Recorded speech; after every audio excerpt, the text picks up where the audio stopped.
आप अगर डिस्टर्ब करेंगे दोबारा इस रवैया समझा दीजिए कि इस तरफ आंखें करके ये वाले अल्फाज नहीं होंगे। इससे बड़ी बेगैरती नहीं हो सकती। ये बात फिर असेंबली तक नहीं रहेगी। असेंबली के बाहर मैं ये बात करूंगी कि मैं बोल रही हूँ। तुम्हारी तकलीफ अभी दूर करता हूँ। ये चोर की दाढ़ी में शतीर है, इनका नहीं है, ये पूरा शतीर है। इनको पता है कि जब अगर इस तरह की गुफ्तगू शुरू, मेरे भाई मैं अभी भी कोशिश करूंगा कि आपको मैं कोई डायरेक्ट तकलीफ ना पहुंचाऊं, इसलिए आप प्लीज यार प्लीज जरा खुदा के लिए यार कहते हो तो मैं बैठ जाता हूँ। ये इनको इन सब को जो पुराने लोग हैं ना, मैं जनाब स्पीकर इतना जानता हूँ कि इनकी सोच हो।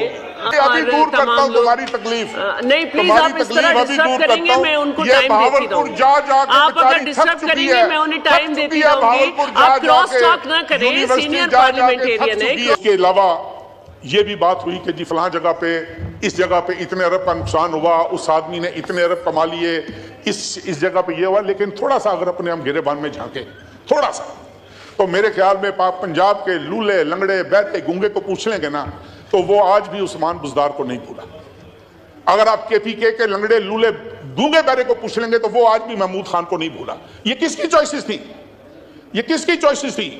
किसने उनको पंजाब पर मुसल्लत किया? किसने महमूद खान जैसे आदमी को केपीके पर मुसल्लत किया? ये वही आदमी है जो आज अडियाला में बैठा होकर बड़ा इनोसेंट है। He is very innocent of the highest grade. वो कह रहा है जी मेरे से जुल्म हो रहा है, मेरे साथ ज्यादती हो रही है, और पंजाब को जिस बेदर्दी से लूटा गया, पंजाब के साथ जिस बेदर्दी के साथ खिलवाड़ हुआ, मैं समझता हूं कि वो हिसाब इनको देना पड़ेगा। और वो हिसाब इंशाअल्लाह ताला पंजाब की आवाम, इस मुल्क की आवाम इनसे ले भी रही है। ये उस फेट को पहुंचेंगे, ये इनकी भूल है। अभी आतिफ खान साहब मेरे लिए इंतहाई काबिल एहतराम है, वो अभी यहाँ पर तकरीर बड़ी अच्छी बातें की उन्होंने, मैं समझता हूँ, लेकिन उन्होंने चंद बातें ऐसी की कि जिसका जवाब देना मैं ज़रूरी समझता हूँ कि बड़ी अच्छी बात है कि रिकन्सिलिएशन होनी चाहिए। रिकन्सिलिएशन के बगैर इस मुल्क ने आगे नहीं बढ़ना जनाब स्पीकर। लेकिन रिकन्सिलिएशन किसने करनी है? रिकन्सिलिएशन जिन्होंने करनी है वो कह रहा है मैं सियासतदानों से बात नहीं करूंगा, मेरे साथ बात करनी है तो आर्मी चीफ करे, मेरे साथ बात करनी है तो आर्मी के सीनियर ऑफिसर्स करें। अब मुझे नहीं समझ लग रही, मुझे एक वाकया याद आ गया, अगर आप इजाजत दें। ये चूंकि बजट पे कोरम पूरा करवाया करते थे जनरल फैज साहब, वो बजट पे कोरम पूरा होता था तो एक बजट पे इधर असद कैसर साहब नहीं बैठे हुए, आमिर डोगर साहब बैठे हुए थे। ये इस बात की गवाही देंगे, एक खाना रखा गया प्राइम मिनिस्टर हाउस में कि सुबह बजट की अप्रूवल होनी है, और आज मैंने इसको Noor Alam you were there I suppose, उनसे नहीं बात करें। नहीं वो मैं इसलिए मैं गवाही ढूंढ रहा हूँ। असद कैसर साहब मेरे घर पे तशरीफ लाए, हमने इनकार किया कि हमने इस खाने में शामिल नहीं होना, and there were legitimate reasons for that. Parvez Khattak साहब मेरे पास तशरीफ लाए, मैं लाइटर नोट पे इन दोस्तों से बात कर रहा हूँ और कंक्लूजन की तरफ भी जरा चलिए। परवेज खटक साहब मेरे पास तशरीफ लाए, कहने लगे कि यार वो कह रहे हैं काफ लीग वालों को इनवाइट कर लो तो इनका बस खाना पूरी कर लो, लेके इनको जनरल फैज आ जाएगा रात को खाने पे। मैंने कहा यार जनरल फैज से को आज हमको ले ही जाए खाने पे, तो हम चले जाएंगे खाने पे अगर वो हमें ले गया। हर जगह पे ये इमरान खान साहब is on record saying this कि जी कोरम जो है वो कौन पूरा किया करता था इस हाउस का कोरम। स्पीकर के कमरे में कौन आकर बैठता होता था इजलास के दिनों में? Not a senior ranking officer. They all know it. अगर ये मजीद तफसीलात चाहते हैं तो मजीद तफसीलात भी मैं इनको देने को तैयार हूं।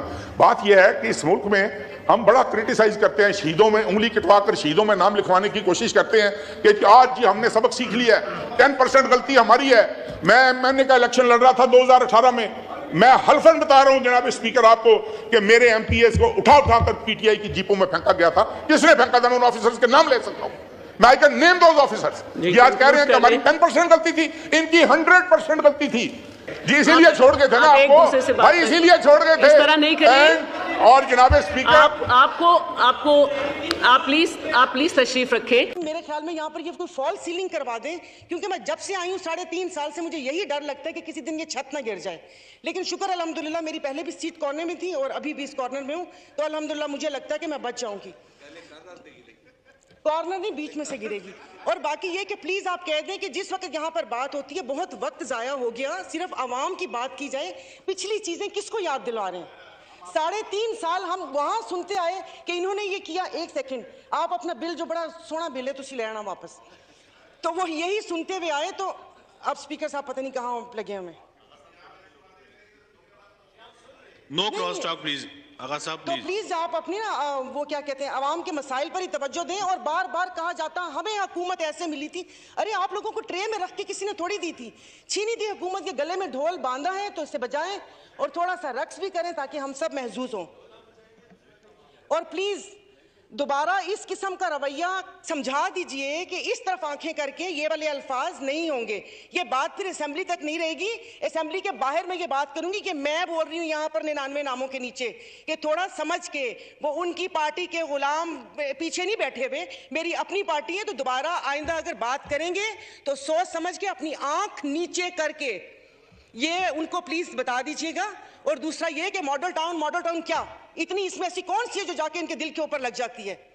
मैं यहां पर 3.5 साल से आई हूं, मैं किसी पार्टी को भी डिफेंड नहीं कर रही, मैं पीटीआई को डिफेंड नहीं कर रहे, हम अपनी बात कर रहे हैं। उससे पहले मैं भी एक आम आवाम ही हिस्सा थी। अगर अल्लाह पाक ने मुझे यहां पहुंचा दिए तो मेरे तो सामने जो इतने बड़े बड़े बुर्ज थे वो तो ऐसे उल्टे हैं कि मैं आपको बता नहीं सकती। थोड़ा आराम से सिर्फ उनकी उस पर तवज्जो दे। बाकी रही डॉलर की यहां पर बात होती है तो डॉलर तो जरा फिर स्पीकर साहब ये जो गैर मुल्की दौरे हैं थोड़ा इस पर ही आप स्टॉप लगा दें कि जो ये मेंबरान जा रहे हैं भले वो बाकू जाएं या टर्की जाएं या किधर भी जाएं, उनको क्या डॉलर का लिफाफा देना जरूरी है?